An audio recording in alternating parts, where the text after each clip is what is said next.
शिवसेना ही 80% समाजकारण आणि 20% राजकारण करते। शिवसेना ही नेहमीच लढाईसाठी तयार असते। शिवसैनिकांना सैनिक बोललं जातं।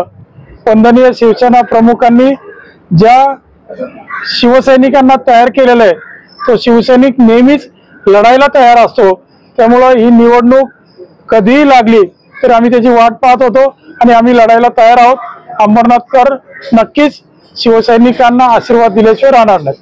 खरं तर सन्माननीय मुख्यमंत्री देवेंद्रजी फडणवीस साहेब त्याचबरोबर उपमुख्यमंत्री एकनाथ शिंदे साहेब ज्या ज्या व्यासपीठावर असतात ते सांगत असतात की निवडणुका युतीमध्ये लढू।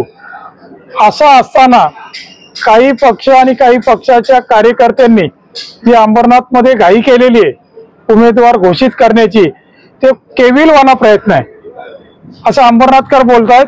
अंबरनाथकर या विषयावर खूप नाराज आहेत। मतदार नाराज आहेत की युतीमध्ये लढत असताना महाराष्ट्र चालवत असताना आज तुम्ही काहीतरी प्रलोभन दाखवून अंबरनाथकरांना जो उमेदवार घोषित केलेला आहे तो चुकीचा आहे, अयोग्य आहे। त्यामुळे युतीची बोलणी झाल्यावरच असे उमेदवार घोषित होतात, परंतु त्यांनी ती घाई केली ती त्यांच्या अंगाशी येणार। 1,00,000% हा भाजपचा नगराध्यक्ष होईल अशी भूमिका त्यांनी घेतली। 1 लाखावर किती शून्य असतात हे त्यासाठी तेवढ्या काम करणं गरजेचं असतं। 1 लाख पटीने निवडून येणार म्हणल्यावर तेवढी कामं त्यांच्याकडे बोलायला हवीत। आमच्याकडे आमचं काम बोलतंय। आज आम्ही अंबरनाथमध्ये आमचे खासदार डॉक्टर श्रीकांत शिंदे यांच्या माध्यमातून जी केलेली कामं आहेत, सन्माननीय मुख्यमंत्री एकनाथ शिंदे साहेब असताना लाडकी बहीण योजना असेल, अंबरनाथ शिवमंदिर, त्याचबरोबर मोठमोठे प्रकल्प, अंबरनाथकरांना दिलेलं नाट्यगृह, अशा अनेक योजना अंबरनाथकरांना दिलेल्या आहेत। त्यामुळं आमचं काम बोलतंय आणि त्या जीवावर आम्ही अंबरनाथकरांकडे आशीर्वाद मागणार आहोत। तुमचं काम बोलतंय। नगरसेवक तुमच्या संपर्कात आहे अशी माहिती मिळते। सर्वांच्याच संपर्कात आहेत। निवडणुका या स्थानिक स्वराज्य संस्थेच्या आहेत, त्यामुळे स्थानिक कार्यकर्ते हे एकमेकांच्या संपर्कात असतात।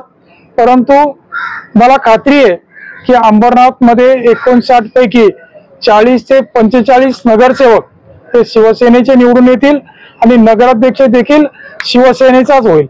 अर्थात आता तुम्ही म्हणालात की विकास काम तुमचं बोलतं, परंतु 2 दिवसांपूर्वी ज्यावेळी चित्रभाग आले होते त्यावेळी भाजपच्या माध्यमातून पथनाट्य सादर करण्यात आलं। शहराचा विकास नाही झालाय असं म्हणणं होतं त्यांचं आणि नगराध्यक्ष यापूर्वी तुमचा होता, तर थेट आरोप तुमच्यावर। चित्रभाग या चित्र काढणं पुरतं कदाचित मर्यादित असतील, परंतु अंबरनाथमध्ये 90% रस्ते कॉन्क्रीटचे झालेले, मोठमोठ्या वास्तू, मी जर त्या वास्तू सर्व सांगत बसलो, UPSC MPSC भवन असेल, इंडोर स्टेडियम असेल, शूटिंग रेंज असेल, त्याचबरोबर नाट्यगृह असेल, अंबरनाथकरांना मिळणारा आता मेडिकल कॉलेज असेल, त्याचबरोबर घनकचरा व्यवस्थापनाचा मोठा प्रकल्प असेल, असे अनेक कामं अंबरनाथकर बघतायत।